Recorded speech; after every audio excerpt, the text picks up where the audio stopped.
Welcome. I'm Danny Luedke with Dragonchain. Today we're going to walk through a command line tool that we call the DCTL tool, which will help us get started within Dragonchain in a really fast, expedited, accelerated way. And so what we're going to go ahead and do today is set up a level 1 private node on Dragonchain Cloud on our BaaS service. We're going to go ahead and install the DCTL tool, create a transaction type, create our first transaction, and then query those transactions. And that will set us going on Dragonchain on a level 1 node so we can validate and verify transactions. So let's go ahead and get started. You can go to dragonchain.com and click the Get Started button to provision a new account into the Dragonchain. Let's go ahead and enter in our name, our company, and an email address.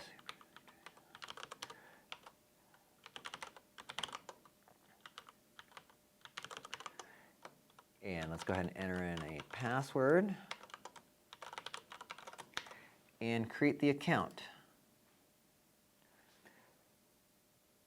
Now, when it sends when you click the create account, it's going to go ahead and send a verification code over to the email address that you entered.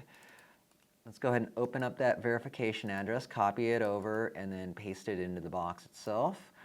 And we can go ahead and confirm the account. This is going to bring us into the Getting Started page of Dragonchain. There's a couple of different options that you have for creating a chain. You can create a managed chain. This would be Dragonchain hosting the service itself in a managed software as a service or a blockchain as a service type model. You could also register an unmanaged chain if you wanted to host something on-premise, if you're running Kubernetes and wanted to run Dragonchain in your own private cloud or your on-premise solutions. Today what we're going to go ahead and do is the cloud solution. So let's go ahead and click Start Developer Plan. And when you click that, it brings us into a page where we can go ahead and create a chain. Now we're going to go ahead and name a chain. In this case, I'm just going to call it My Chain. And we'll go ahead and click the Create Manage L1 Chain. And what this does is it returns back a set of API keys and how we can connect into it.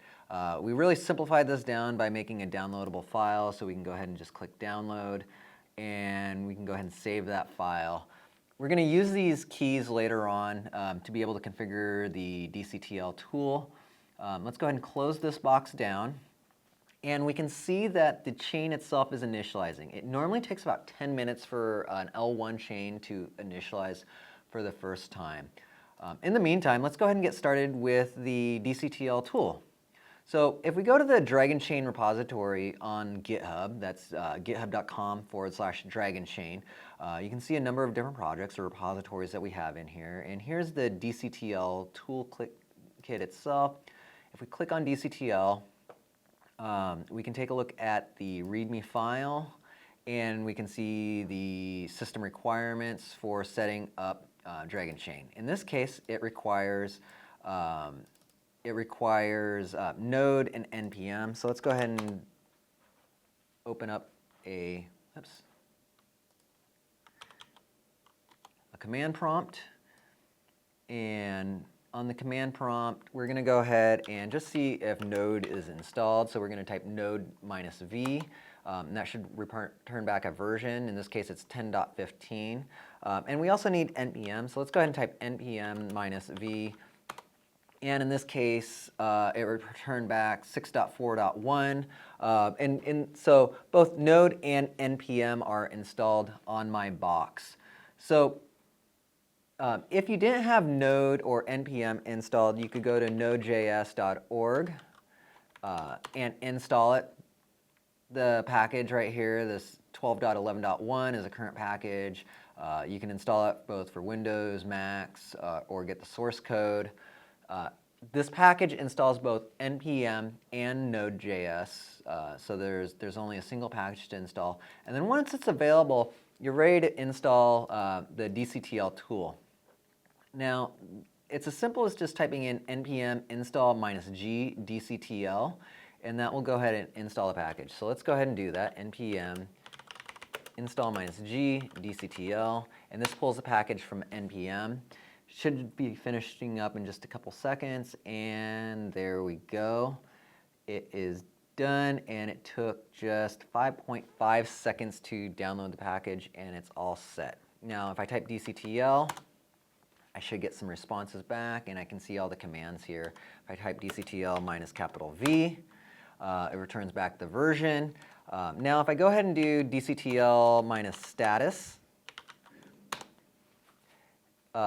it'll tell me that it's missing a configuration file. That's because I haven't loaded any of those API keys, those HMAC keys that we downloaded previously. So let's go ahead and get started with loading up the keys so we can connect into our L1 chain. And so to do that, let's go ahead and type DCTL, and there's a command called creds. Creds will allow us to add a Dragonchain. So if I type DCTL creds -add, --add, it will give us a set of commands to be able to enter. Let's go ahead and just type help to get the syntax of it.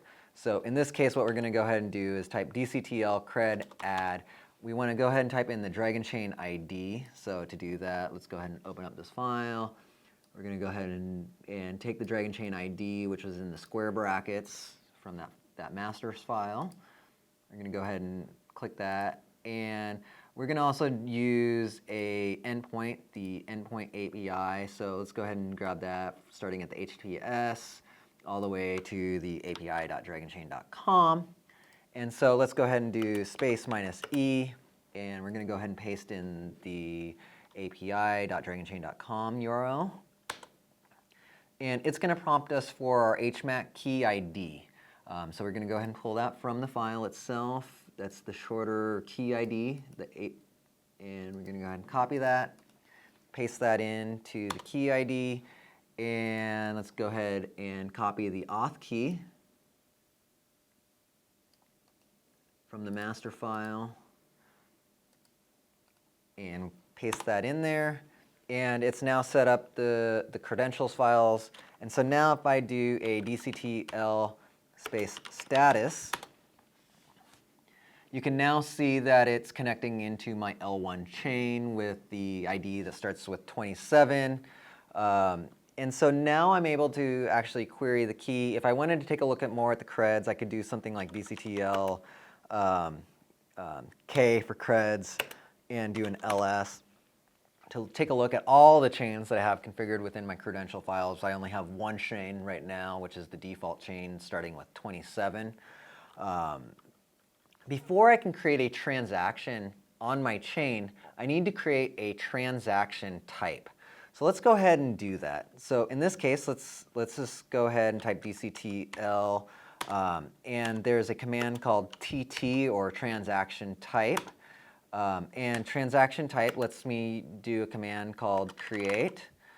So DCTL TT create. And in this case, what I'm going to do is call it Super Happy Dragon Lucky, SHDL.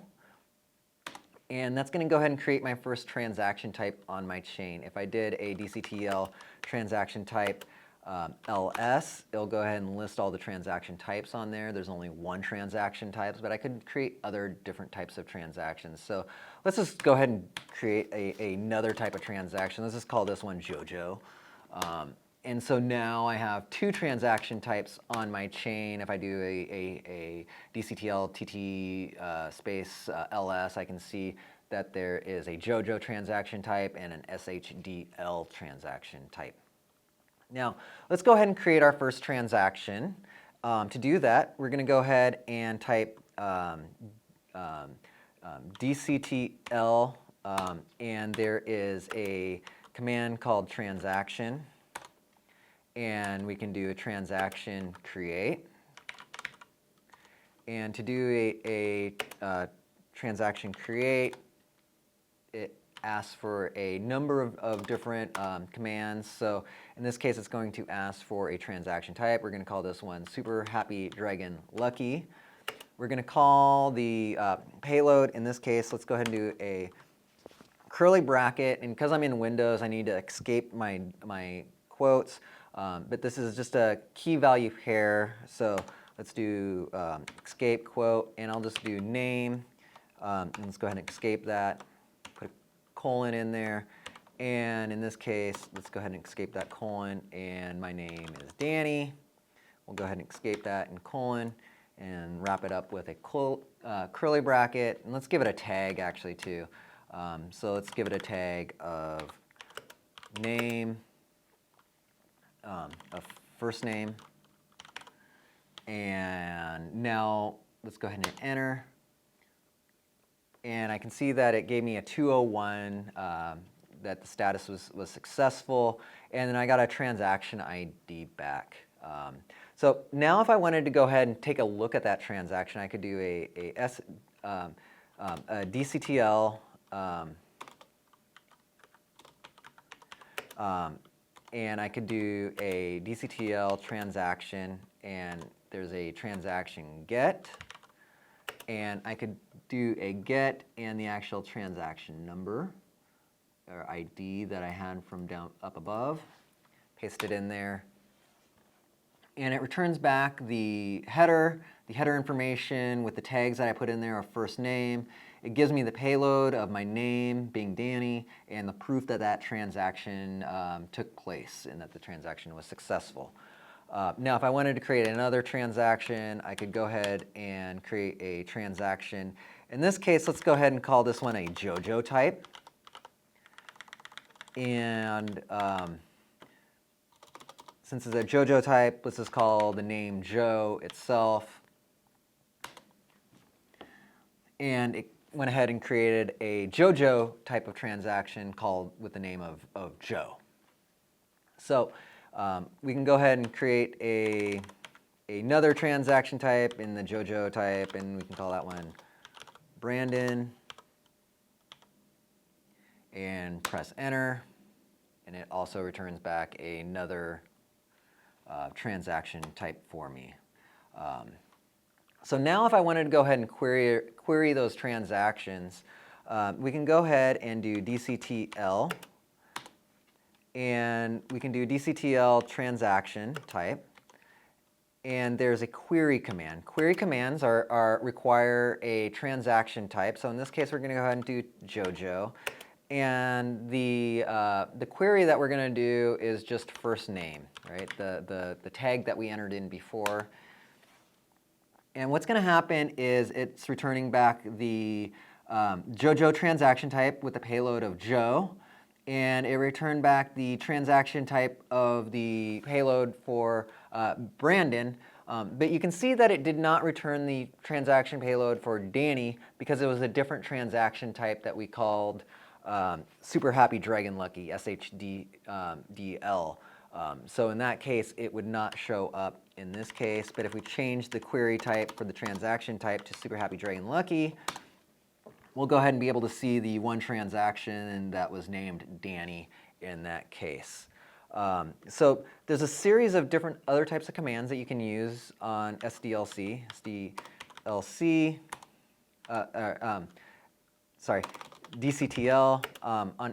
On DCTL, you can see a number of different commands. There's the interchain command, where we can connect in with both Bitcoin and Ethereum. You could also query things like blocks, where multiple transactions combine into a block, and be able to query those specifically. Next week or in the future, what we're going to go ahead and do is walk through adding a smart contract. We allow you to take a Docker file and upload that to Dragonchain as a smart contract and use it. There's no need to learn Solidity or anything else. It's just ready to go. So we look forward to walking you through the smart contract piece. And until then, good luck and happy blockchain.